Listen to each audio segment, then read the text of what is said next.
നമസ്കാരം.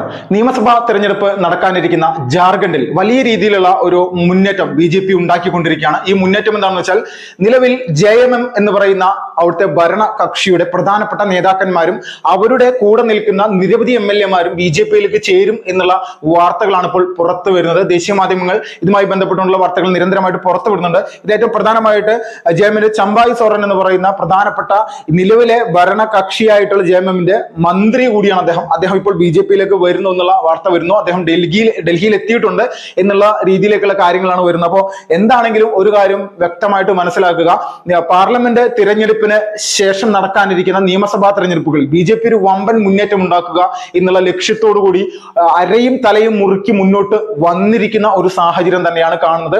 ഏത് വിധേനയും ഇന്ത്യ സഖ്യത്തെ രാജ്യത്ത് നിന്ന് തുടച്ചു നീക്കുക, ഇന്ത്യ സഖ്യത്തെ പൂർണ്ണമായിട്ടും ദുർബലപ്പെടുത്തുക, അയോധ്യയിലടക്കം അവർ പ്രവർത്തിച്ച് കള്ളം പ്രചരിപ്പിച്ച കാര്യങ്ങളടക്കം ജനങ്ങളുടെ മുന്നിലേക്ക് കൊണ്ടുവരിക എന്നുള്ള ലക്ഷ്യത്തോട് കൂടിയിട്ടാണ് ഇപ്പൊ BJP മുന്നോട്ട് പോയിക്കൊണ്ടിരിക്കുന്നത്. കന്യാകുമാരി മുതൽ കശ്മീർ വരെയും അരുണാചൽ പ്രദേശ്, ഗുജറാത്ത് വരെയുള്ള പല പ്രദേശങ്ങൾ അല്ലെങ്കിൽ മുഴുവൻ രാജ്യത്തിന്റെ മുഴുവൻ ഭാഗങ്ങളിലും സംഘടനാ പ്രവർത്തനം ബൂത്ത് തലത്തിൽ വലിയ രീതിയിൽ ശക്തിപ്പെടുത്തിക്കൊണ്ടും എവിടെയാണോ തങ്ങൾക്ക് പിഴവ് പറ്റിയത് ആ പിഴവിൽ നിന്ന് പാഠം ഉൾക്കൊണ്ടുകൊണ്ട് വലിയ രീതിയിലുള്ള ഒരു മുന്നേറ്റം ഉണ്ടാക്കുന്ന ഒരു അവസ്ഥയിലേക്ക്, അതോടൊപ്പം തന്നെ JMM-ന്റെ മറ്റൊരു നേതാവായിട്ടുള്ള ലോബിൻ ഹെബ്രോം എന്ന് പറയുന്ന വ്യക്തി കൂടി അല്ലെങ്കിൽ നേതാവ് കൂടി ഇപ്പോ BJP-യിലേക്ക് വരുന്നു എന്നുള്ളൊരു വാർത്തയാണ്. അവിടെ വലിയ രീതിയിലുള്ള അഴിമതി, കുഗ്രാമങ്ങൾ കൊണ്ട് നിറഞ്ഞ ജാർഖണ്ഡ് പോലെയുള്ള ഒരു സംസ്ഥാനത്ത് കേന്ദ്ര സർക്കാരുമായിട്ട് യാതൊരു ബന്ധമില്ലാതെ പ്രവർത്തിക്കുന്ന ഷിബു സോറന്റെ മകനായിട്ടുള്ള ഹേമന്ത് സോറൻ, ഈ ഹേമന്ത് സോറനാണ് നിലവിൽ അവിടുത്തെ മുഖ്യമന്ത്രി. വലിയ തരത്തിലുള്ള അഴിമതികൾ നടത്തിയതിന്റെ പേരിൽ ED അറസ്റ്റ് ചെയ്ത് ജയിലിലാക്കിയ മുഖ്യമന്ത്രി കൂടിയാണ്. അപ്പോൾ എല്ലാവരും മനസ്സിലാക്കുന്നത്, തിരിച്ചറിയേണ്ട ഒരു പ്രധാനപ്പെട്ട കാര്യം, രാജ്യത്തെ സമ്പത്ത് കൊള്ളയടിക്കാൻ വേണ്ടിയിട്ട് ഇതുപോലെയുള്ള പ്രാദേശിക പാർട്ടികൾ അവരുടെ സംവിധാനങ്ങളെ ഏതെല്ലാം തരത്തിൽ ഉപയോഗപ്പെടുത്തുന്നു എന്നുള്ളതിന്റെ ഉത്തമ ഉദാഹരണമാണ് ഈ JMM പോലെയുള്ള സംഘടനകളോട് അല്ലെങ്കിൽ രാഷ്ട്രീയ പാർട്ടികൾ നടത്തിക്കൊണ്ടിരിക്കുന്നത്.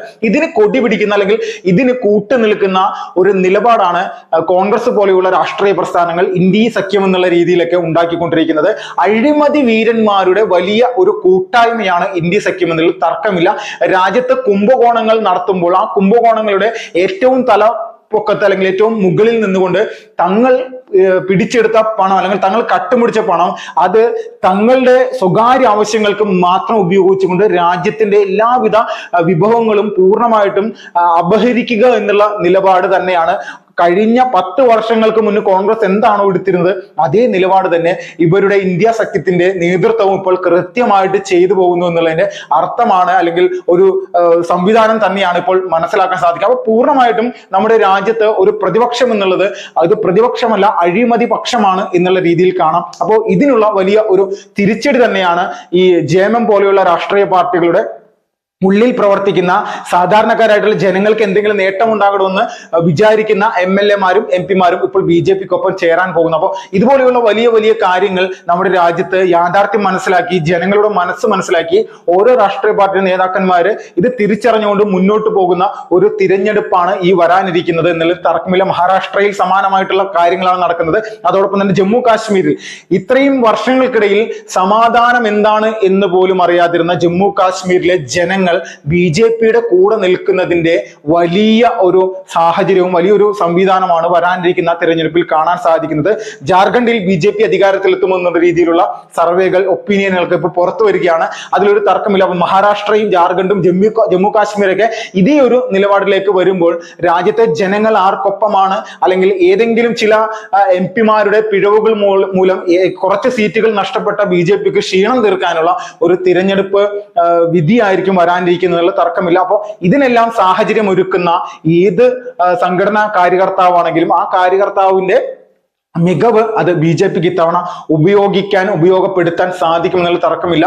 കോൺഗ്രസ് ആണെങ്കിലും JMM ആണെങ്കിലും അതോടൊപ്പം തന്നെ ഇന്ത്യ സഖ്യത്തിലെ ഏത് രാഷ്ട്രീയ പാർട്ടികളാണെങ്കിലും ഇവരെല്ലാവരും പ്രവർത്തിച്ച് മുന്നോട്ട് വരുമ്പോൾ അഴിമതി പക്ഷത്തെയും അല്ലെങ്കിൽ പ്രത്യേക മതന്യൂനപക്ഷങ്ങളെ പ്രീണിപ്പിക്കാൻ വേണ്ടിയിട്ടുള്ള നിരന്തരമായിട്ടുള്ള ശ്രമവുമാണ് നടക്കുന്നത് എന്നുള്ളതിൽ തർക്കമില്ല.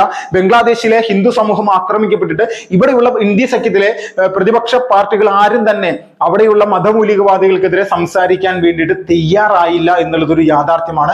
കൂട്ടത്തിൽ നമ്മുടെ രാജ്യത്തിന്റെ ഉള്ളിൽ നടക്കുന്ന നിരവധി കൊലപാതകങ്ങൾ, ഇപ്പോ പശ്ചിമ ബംഗാളിലെ കൊൽക്കത്തയിൽ നടന്നിട്ടുള്ള യുവ ഡോക്ടറുടെ കൊലപാതകം ക്രൂരമായിട്ട് കൂട്ടബലാത്സംഗത്തിന് ഇരയാക്കിയിട്ടാണ് ആ ഡോക്ടറെ കൊലപ്പെടുത്തിയിരിക്കുന്നത്. അപ്പോൾ ഇതുപോലെയുള്ള സാഹചര്യങ്ങൾ നമ്മുടെ രാജ്യത്തുണ്ടാകുമ്പോൾ ഇതിൽ പ്രതിപക്ഷ പാർട്ടികളുടെ രാഷ്ട്രീയ പാർട്ടികളുമായിട്ട് എന്തെങ്കിലും ബന്ധമുള്ള ആളുകളാണ് പ്രധാനപ്പെട്ട പ്രതിസ്ഥാനത്ത് നിൽക്കുന്നതെങ്കിൽ അവർക്കെതിരെ സംസാരിക്കാതെ നിലപാടുകൾ എടുക്കാതെ മൗനം നടിക്കുന്ന പ്രതിപക്ഷ പാർട്ടികളാണ് നമ്മുടെ രാജ്യത്തുള്ളത് എന്നുള്ളതിൽ ഒരു തർക്കമില്ല.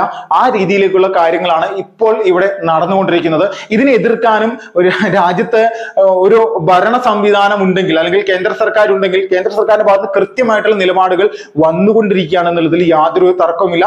എല്ലാവരും ഉറ്റുനോക്കുന്ന ഒരു കാര്യം, പശ്ചിമ ബംഗാൾ എന്ന് പറയുന്ന സംസ്ഥാനത്ത് നിലവിലെ അവിടുത്തെ മുഖ്യമന്ത്രിയായിട്ടുള്ള മമതാ ബാനർജി ഒരു സ്ത്രീ തന്നെയാണോ എന്നുള്ള രീതിയിലേക്കുള്ള കാര്യങ്ങളാണ് ജനങ്ങൾ നോക്കുന്നത്. കാരണം ഇതുപോലെ കഴിഞ്ഞ കുറച്ച് നാളുകളായിട്ട് പശ്ചിമ ബംഗാളിൽ നിരവധി സ്ത്രീകളാണ് ക്രൂരമായിട്ടുള്ള ബലാത്സംഗത്തിനും പരസ്യമായിട്ടുള്ള തൃണമൂൽ കോൺഗ്രസിന്റെ വിചാരണയ്ക്കും വിധേയമായത്. അല്ലെങ്കിൽ അങ്ങനെയുള്ള ഒരു സാഹചര്യം ഈ പശ്ചിമ ബംഗാൾ എന്ന സംസ്ഥാനത്ത് നിൽക്കുന്നത്. അപ്പോൾ ഇതുപോലെയുള്ള കാര്യങ്ങൾ ചെയ്യുമ്പോൾ നമ്മൾ എല്ലാവരും ചിന്തിക്കേണ്ടതും തിരിച്ചറിയേണ്ടതും മനസ്സിലാക്കേണ്ടതും രാജ്യത്തിന്റെ പ്രധാനപ്പെട്ട ചില സംസ്ഥാനങ്ങളിൽ ഇതുപോലെയുള്ള തൃണമൂൽ കോൺഗ്രസ് പോലെയുള്ള പല രാഷ്ട്രീയ പാർട്ടികളും അധികാരത്തിൽ ഇരിക്കുന്നുണ്ട്. ഇവരുടെ ഭാഗത്ത് നിന്ന് ഇന്ത്യ വിരുദ്ധമായിട്ടുള്ള നിലപാടുകളും അതോടൊപ്പം തന്നെ പൂർണ്ണമായിട്ടും രാജ്യത്തെ സാധാരണക്കാരായിട്ടുള്ള ജനങ്ങളെ ആരെങ്കിലും പീഡിപ്പിച്ചോ ആക്രമിച്ചോ കൊലപ്പെടുത്തിയിട്ടുണ്ടെങ്കിൽ തങ്ങളുടെ രാഷ്ട്രീയ പാർട്ടികളുടെ ഭാഗത്തുള്ള ആളുകളാണ് ഇത് ചെയ്തതെങ്കിൽ അവർക്ക് എതിരെ സംസാരിക്കാതെ നിലപാടെടുക്കാതെ അവരെ പ്രസ്ഥാനത്തിൽ നിന്ന് പോലും പുറത്താക്കാത്ത തരത്തിലേക്കുള്ള നിലപാടുകളുമായിട്ടാണ് യഥാർത്ഥത്തിൽ ഇവരെ പോലെയുള്ള ആളുകൾ നമ്മുടെ രാജ്യത്ത് നിലനിൽക്കുന്നത്. അപ്പോൾ ഒരു തരത്തിലും ഇതുപോലെയുള്ള പ്രതിപക്ഷ പാർട്ടികളെ ജനം ഇനി വെച്ച് പൊറപ്പിക്കില്ല എന്നുള്ളതിൽ തർക്കമില്ല. വലിയ ഒരു പരാജയത്തിലേക്ക് വരുന്ന 5 നിയമസഭാ തെരഞ്ഞെടുപ്പുകളിൽ ഓരോ സംസ്ഥാനത്തും പ്രതിപക്ഷ പാർട്ടികൾ വലിയ രീതിയിൽ അല്ലെങ്കിൽ ഇന്ത്യ സഖ്യം വലിയ രീതിയിലുള്ള തിരിച്ചടികൾ നേരിടാനുള്ള എല്ലാവിധ സാഹചര്യം ഉണ്ട് എന്നുള്ളതിൽ യാതൊരുവിധ തർക്കവുമില്ലാത്ത രീതിയിലാണ് കാര്യങ്ങൾ മുന്നോട്ട് പോകുന്നത്. ഇതിൽ ഏറ്റവും പ്രധാനമായിട്ട് നമ്മളെല്ലാവരും ചിന്തിക്കേണ്ടത് JMM എന്ന് പറയുന്ന ജാർഖണ്ഡ് മുക്തി മോർച്ച, ഈ ജാർഖണ്ഡ് മുക്തി മോർച്ചയുടെ പ്രവർത്തന രീതി തന്നെ എടുത്ത് നോക്കിയാൽ ഇതിന്റെ സ്ഥാപക നേതാക്കന്മാരായിട്ട് ഷിബു സോറൻ അടക്കമുള്ള ആളുകൾ അവരെല്ലാം നിരവധി ക്രിമിനൽ കേസുകളും കൊലപാതക കേസുകളും പ്രതിയായി ജയിലിൽ അടക്കപ്പെട്ടിട്ടുള്ള ആൾക്കാരാണ്. അവരുടെ പ്രവർത്തന പദ്ധതികൾ ചില ഗ്രാമങ്ങളിൽ വലിയ രീതിയിൽ വിജയിച്ചെങ്കിൽ പോലും ഇത് പൂർണ്ണമായിട്ടും BJP പോലെയുള്ള രാഷ്ട്രീയ പ്രസ്ഥാനങ്ങൾ ജനങ്ങളുടെ ഇടയിലേക്ക് ഇറങ്ങിച്ചെന്ന് കാര്യങ്ങൾ പറഞ്ഞു മനസ്സിലാക്കി അവിടെ അധികാരത്തിലേക്ക് എത്താനായിട്ട് BJP സാധിച്ചിട്ടുണ്ട്.